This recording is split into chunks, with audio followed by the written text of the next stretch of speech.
This will be recorded, so if you guys have any teammates or friends that wanted to watch this or wanted to attend that couldn't, let them know that they can always watch the recording later. And we'll also post it up on our YouTube. So let's go ahead and get going. So thank you everybody for joining.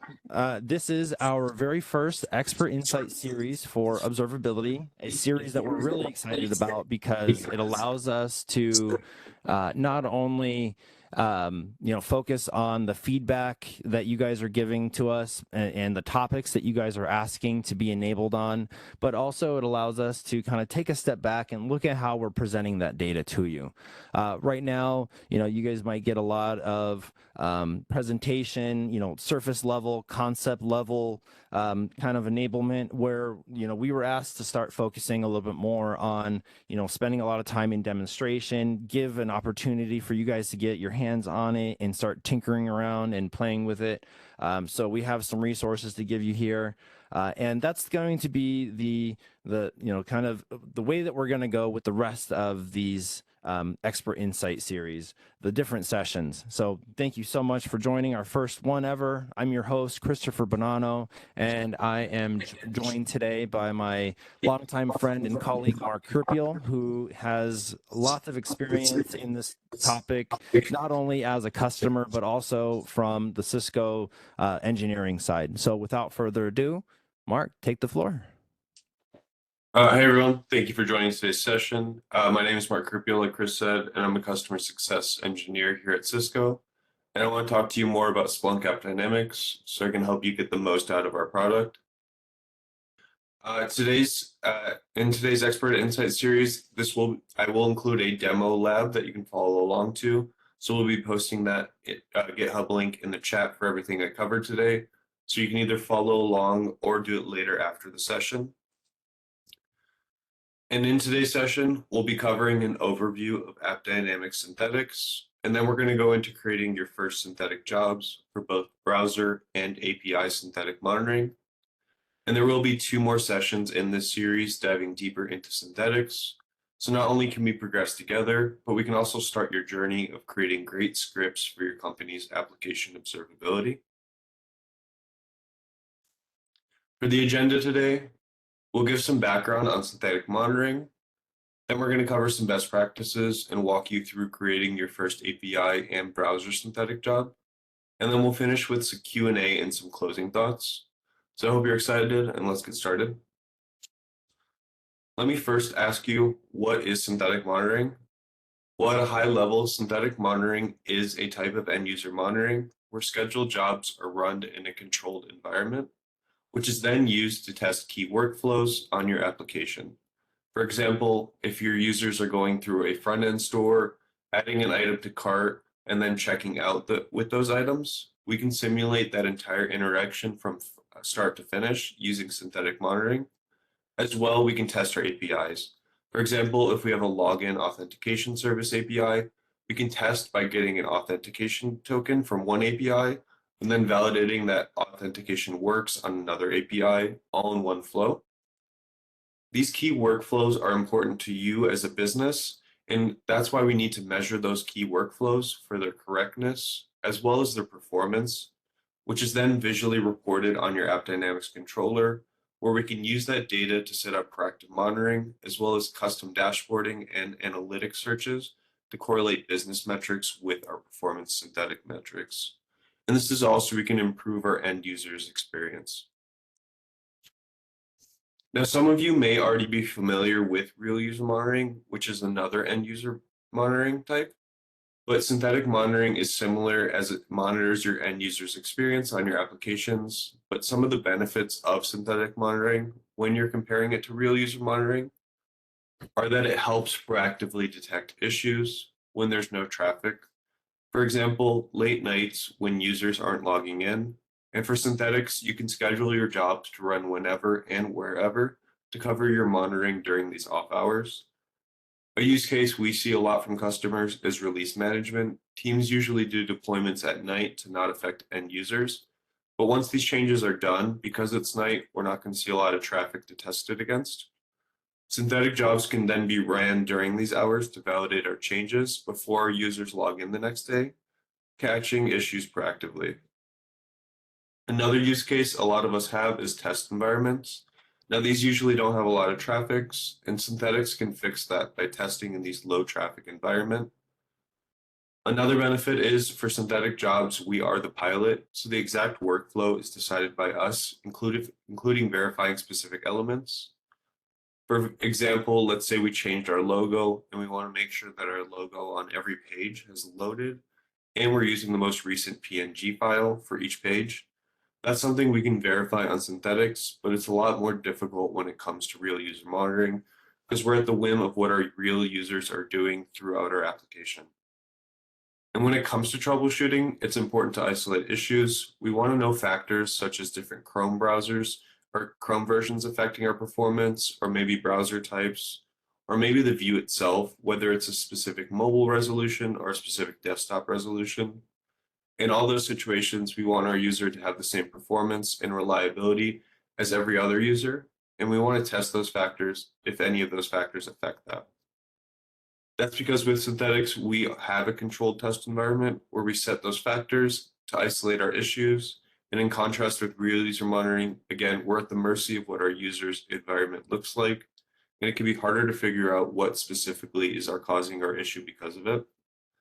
Finally, although these are benefits over real user monitoring, it's important not to think of it as a use synthetics or use real user monitoring, but a reason to have both enabled so we can get a full picture of your end user experience and improve it.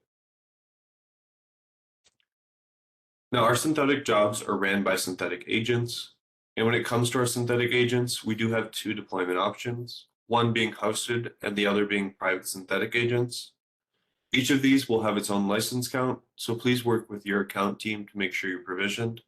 But hosted synthetic agents are Cisco hosted locations across the globe, which is nice since it saves you the headache of setting up the agent and the need to go do ongoing maintenance or any upgrades, while still having the ability to test against multiple locations across the globe to see if that affects performance. The downside is if you want to test internal sites such as pre-production, it does become more difficult. In contrast, we have our private synthetic agent, which allows us to have full control over your agent in your own environment, making it easier for complying security policies as well as reaching internal sites. Personally, I recommend if you are licensed to take advantage of both by using a combination of both deployment options and then basing it on your synthetic job use case. And I've started to talk about this, but there are two types of synthetic monitoring on Splunk AppDynamics. The first being browser, which by using scripts in Python with the Selenium library, we're able to simulate complex end user workflows throughout your application with a customizable environment where we can then make selections such as browser type or whether we want mobile or desktop views. This is so we can replicate what our end users are experiencing and monitor key aspects of the front end of our applications, such as a user logging in, a user registering for an event, or maybe even a user submitting a form. We also have our API synthetic monitoring, where we can monitor the performance and availability of our HTTP-based APIs. These can be public or private, and for the private, you can use private synthetic agents on your own servers if you need to do that for security purposes. And instead of being Python-based, like a browser synthetic, API is built on JavaScript, where we then create the job in one of three options. The first option being an easy-to-use GUI option, which makes it a no-code option to make it easier for you, or if you don't have the knowledge to write it in JavaScript. Speaking of JavaScript, we do have a script editor that we can make custom JavaScript APIs, so API scripts. And then finally, if you already have API tests on Postman, we can import the collection directly from Postman, and the AppDynamics will automatically convert it into their syntax and saving you the time and effort of making new tests. Now, it's important that we start strong on our synthetic journey, and to help with that, I'll give you some best practices that I've learned from working as a customer, as well as working with other customers. The first one being using logging to help troubleshoot issues. If a script breaks, logging allows us to troubleshoot what has happened so far in the script and give important context. Next, you also want to use assertions, such as verifying we're returning their correct status codes, or that the elements are loading properly so we don't miss any issues. And before we put our script on AppDynamics, it's always good practice to test it locally and do debugging, which I'll show you in the demo. And a cool feature we have is for our username and passwords. AppDynamics has a secure credential vault that's essential to keeping everything secure. I'll show that off in the demo.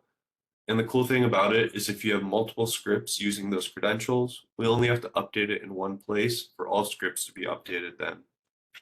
I also recommend using multiple locations, browsers, and devices to allow us to isolate issues and cover all your users' environments. And then specifically for browser synthetics, we can also take screenshots at any time and post them to AppDynamics. This is so important for understanding what the page actually looks like when the script is running. A great example of this is if we had a screenshot taken when the script fails, we could see if there's something wrong with the screen, such as the maintenance screen affecting our script, or maybe we see something that doesn't look correct that we need to look into. Finally, for browser, it's important to use unique IDs for web page elements. Long XPaths are very unreliable since anytime the page changes ever so slightly during release, they break. As well, if the view changes or the browser changes, that might also cause it to break. In contrast, if you're using strong, unique identifiers like IDs, it will work usually even if a release is made to a website and regardless of the view or the browser that you choose for your synthetic job. Now, with all this information and before I go into the demo, I did want to show you a good plan of action when we're creating our scripts. The first step is we want to plan which scripts we need by defining the goals of our scripts and what key workflows are needed to be covered by synthetics. A good example is looking for high traffic or unreliable flows we have, and then creating scripts to cover those to improve their reliability and their availability. Once we pick what we want to monitor, optionally, then we can create those scripts locally and test and debug. I find this a lot easier to use in an IDE, such as Visual Studio Code, rather than trying to edit it and debug it on AppDynamics directly, which again, I'll show off in the demo. Then we'll upload our script to AppDynamics and verify everything looks correct by looking at our sessions. And then the final step, using the script's metrics and events, we can create custom alerting, analytic searches to tie it to business metrics, and dashboarding to be proactively and fully utilizing our synthetic monitoring and its metrics. And finally, before I go into the demo, let me give you some prerequisites for today. In today's session, we'll be building our script locally and debugging it. To do so, we'll have Python, pip, the Selenium package, and a WebDriver. You can use any WebDriver that you prefer, but I use a package specifically in Python, which I'll show you. As well, I'll be using Visual Studio Code as my IDE, but you can use any IDE that you prefer. And for the API tests, I will be using Postman. And then once we finish our script locally, we'll then upload it to AppDynamics. To do so, you will need one of the following licenses on the page. And if you're licensed for a private synthetic agent, you want to make sure that you actually have an agent installed and pointing to your controller that you can utilize. So let's go into our demo now.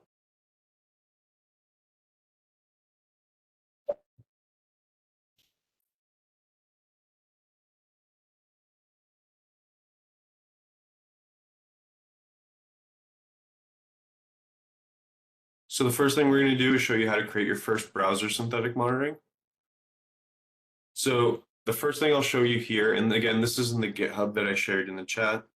This is the template that I use in the framework of all my synthetic jobs. You don't have to use this framework, but I find that it's extremely useful and it helps a lot of the issues that I've had in the past when creating synthetic jobs. You'll see that it has all the imports that you will ever need for Selenium. It includes the logging package, which I'll show off. And then this is an important package. This is the one that actually sets my Chrome driver. You don't have to use this, but I find this a lot less tedious than downloading a Chrome driver every time I want to use every time I want to use Selenium. It's just a lot less of a hassle since it's just a pip package. Now I have functions specifically beyond Selenium's normal find elements by specific functionalities. The reason I have this is I find them more reliable because I use a WebDriver wait explicitly, and then I wait for the element to be clickable, in this case by ID, and then once I do, I return that element using the Selenium's find element. And I do this for CSS, class, and you can read the description of these if you want to know more. But this just helps it become more reliable in my what I've found more reliable. The next function I want to highlight here is this click element. So the only thing I want to call out here is I have a Boolean value as a second value when you're using this element. The important thing to note here is I would always use false for 99% of your use cases. The only thing this will do when it's true is do a JavaScript click, as you see this arguments.click element. If you're having an issue and you have this set at false and it just will not click for whatever reason when you're doing debugging, try setting this to true. I promise 99% of the time when that isn't working in the false function, that will fix it, which is really cool. And then the other things here is because I'm not running this in headless, I like to block any pop-ups. This just makes debugging easier. You don't really notice these pop-ups when you're doing it in headless, which AppDynamics automatically does. So let's actually start by creating our script now. So this is where I actually create my script. You'll see some more best practices here. So I'm logging each step. I'll show you as I create the steps. And then I'm taking a screenshot for any timeout, error, or success. This is so we can see what the final page looks like on our AppDynamics sessions. So let's actually go to what we're going to be creating a synthetic job on. So this is called Sauce Labs. This is just a simple e-commerce website that we're going to be using. And then our first step here will be inspecting on this username text box, and we're going to be entering in the username. So we'll use the standard user, and we'll be using this ID user-name. The reason we're going to be using this user-name is it's a unique ID. And if there's any changes made, let's show. So if I did a copy of full XPath, and I'll just show you what this looks like. At any point, whether the view changes, the browser changes, or any releases happen, there's a good chance this won't work. In comparison, when you use the ID, there's a good chance it will work. There's a rare chance that the dev team would change the ID, right? So the first thing we'll do is log in, entering in username. We'll find the element by ID, and then we'll do send keys. This is just Selenium's way to enter input, and then grab that standard user. And I'll manually do that as well, so here.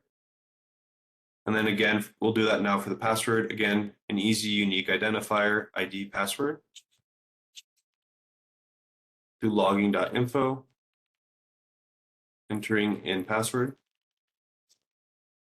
Find element by ID. Send keys. And then we'll grab that password secret sauce here. I'll enter that here just to save time. And then the next step we'll do is actually clicking on that login button. So clicking on the login button. Click elements, and then we'll do find element by ID again. And let's look at that ID for the login button. Nice and simple, login button. And we'll do that manual click just so I can show you the next step. And then again, we'll pass a Boolean of false. And then the final one we'll do is we're going to verify that the page loaded correctly. Now you can do this by just verifying any element on this page that wasn't there before loaded properly. I'm going to do this add to cart button underneath backpack, but again, you could do any element you want and you prefer. I recommend finding an element that has a unique identifier. Not everyone will. And it's just so much easier to use that unique identifier going forward. So we'll do verifying screen loaded by checking element exists and find mine ID, and then nice and simple, just add that in. So I'm going to add 2 breakpoints and we're going to debug this locally. So the first one, I'm just going to do it before navigation starts, just to show you what it does when it opens a window. And then the next one, I'll just do this, so it will show you what it looks like in the final screen. So I'll hit start debugging.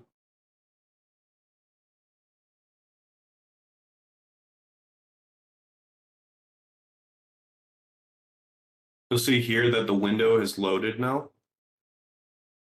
It will blank screen because we're not navigating to our site yet, but this will be quick and it will run through the steps now when I hit start. So you see that it logged in, it clicked that login button, and now it verified that the add to cart exists. And we see that we went to our success. So that means our job ran properly and we're good to go. So now that we're debugged, let's move this into AppDynamics. So I'm going to copy it. We're going to go to our AppDynamics controller, go to user experience. We're going to be under browser apps. And I'm going to go into the intro to synthetic demo. Go to here on the left and go to synthetic jobs, and then create a new synthetic job. I will call this EIS Series 1, Test 2, because I already have one made. And then I'm going to paste that script in.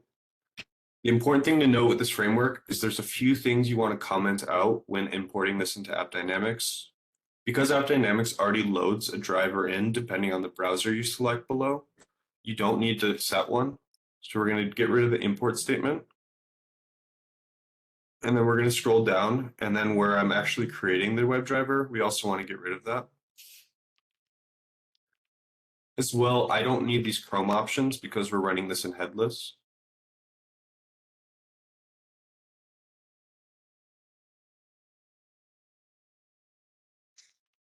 Okay. Next thing we'll do is select hosted locations. So as a best practice, I recommend selecting as many as you can. This is also where you select private if you are using private. But you want to test against multiple locations to see if the region is being affected by it. The only thing to note here is, let's say your website's only available in the US, then I would just only select any location. I would only select the locations in the US and ignore the rest, or any other region. There's two options here. We have this test all locations every time, and then this round robin.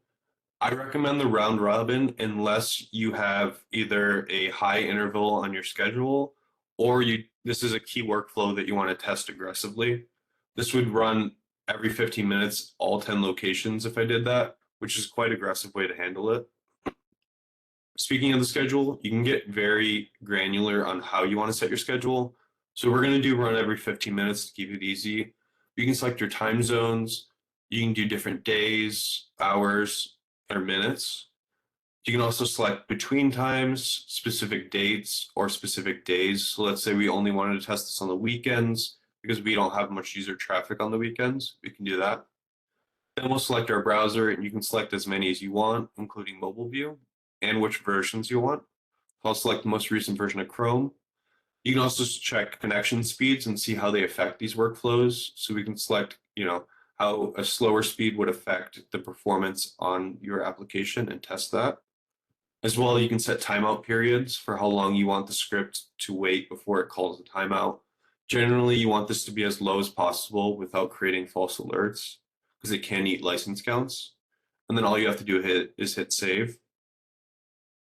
Now I cheated for us and created the script already so we can verify. But if you click into this, we can go into our sessions and see some of the best practices that we had there. And before I do that, I just want to show some of the numbers that we have here. So we have the timestamp of when it ran. We have the duration and the session visual time. Now the duration is the full job, including the spin up and spin down of the instance. The visual set time is actually the time it took the script to run when it's visually already loaded. So that's important to note. When we click into it, we do get a waterfall of all resources that we went through the page. Here's some of the resources we had based on page. And then we have the screenshot. So that's that success screenshot that's built into my framework. We see exactly what our last page looked like. And this is what we expected, right? We logged in and we see that our homepage is exactly what we see and we want to see. If we look at our script output, we can see the steps that the script took. So we navigated, entered in username, password, we looked for that add to cart, and then the script ran successfully. Now let's say it failed at the password step. The cool thing with this logging is we would see this entering in password and then we'd see a failure. This gives us a lot more context onto what the failures are, what step caused the failure. As well, if we want to send this to our front end team, let's say this had an error and we want them to take a look, we can copy this directly and send them the direct link. Now, one more thing for the browser I want to show off is our credential vault. So our credential vault is a way to save passwords securely without any security compromises, because only specific users can see this with specific permissions. Here we save the password and username of that sauce, the username for this secret sauce site. So you see here, we have that standard user, and we can specify this to applications as well. And then our password. We can also import if you want to use plain text key value. And if we go back to the job I created, and we go into edit, so you see here, I just call the username and password by calling those values in the credential vault. So let's say we were testing that script or testing that site 30 different ways, right? We were testing the backpack, we were testing that fleece jacket, we were testing a bunch of different flows and a bunch of different variations of it, even different browser types. Can you imagine the headache of trying to go through 30 scripts and updating the username and password for all of them? With the credential vault, you don't have to do that. Once you update it in the credential vault, all the scripts will take in that new value and save you a lot of time and effort. Now that's it for the browser, but let's go to the API next. So for the API, we're going to be using this API.ageify, and we're going to be passing the parameters name and then the value mark. Basically, what this API does is based on the name that you passed, it guesses your age. It's pretty simple. So we'll test this in Postman using a get. And you see that it returned a count, the name, and then the age it thinks you are based on your name. Now to recreate this in AppDynamics, we'll go into back to user experience. And then this time we'll click on API monitoring. We'll go into our intro to synthetics demo API. We'll hit add new script. And then I'm going to use the GUI for this one. So we'll name it EIS series 1. Guess my age 2. We're going to do a get on that URL. So I'm going to grab that URL that we have here. For params, we'll pass a name and we'll name that mark again. And then the one thing we want to do here is we want response validation. We want to make sure that the job status properly reflects what's happening. So we're going to verify it against the status code 200, make sure it's running properly. And then we'll select a few hosted agents like before. We can set our schedule and our timeout period, and then we'll hit save. Once we do that, we can then verify in sessions. Again, I'm cheating here. I already created the script, but I just want to show you what the session looks like. So again, we have our duration, our response size, session error code, and then the location it ran from. And when we click into the session, we can see the API request that we had, any logging that we added, as well as the API details, and then the response details. So you see here on the response payload, we had our account, our name that we passed, and then the age it thinks we are based on that name. Now I will go back and finish with some closing thoughts. On our Expert Insight series, session 1, making your first synthetic scripts. Today, we were able to cover the basics of synthetics and the types available to you on AppDynamics with browser and API. Then we went into which agent deployment options you have and when to use them. And then we covered some best practices and how to get started on your synthetic journey by creating your first browser and API synthetic jobs. We'll now go into a Q&A. If you have any questions, feel free to leave it in the chat.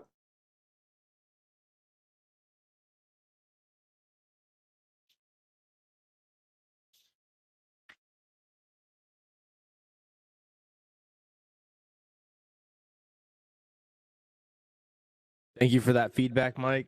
We will be building on this, so it'll get deeper as we go.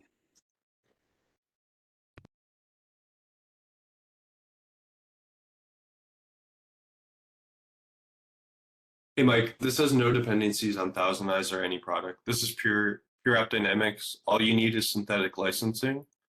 But yeah, this is just this is just part of our end user experience monitoring.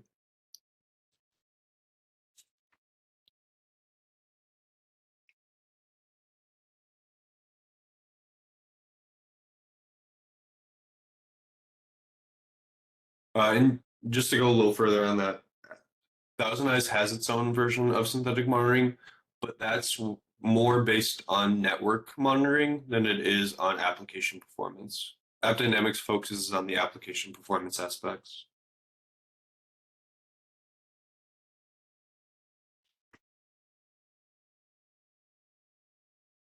Thank you so much, Mike, for the feedback. Means a lot to us.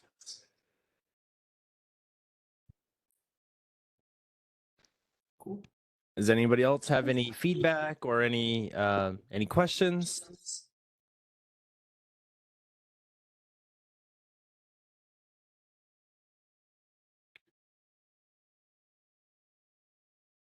Okay. If not, Chris, I'll hand it over to you to say thank you for your final closing thoughts. Sure.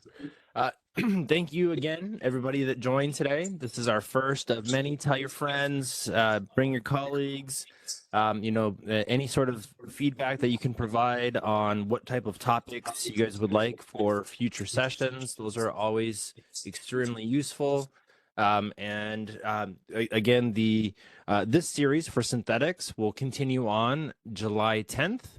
Where you're going to spend more time in script building for BRUM, and then the 24th of July will be more for the API script building. We do have the registration link there. It's also out on the calendar. So if you see the links in the chat there, keep those, jot those down, and then also this video's recording will be posted up on our YouTube as well. So feel free to check the description over there for future sessions too. Thanks again for making our first ever Expert Insight series session for observability, making it a success. We're doing it for you guys, and it's largely feedback driven. So if you guys have anything to give us, we would always appreciate it. Thanks everybody, and have a great rest of your day.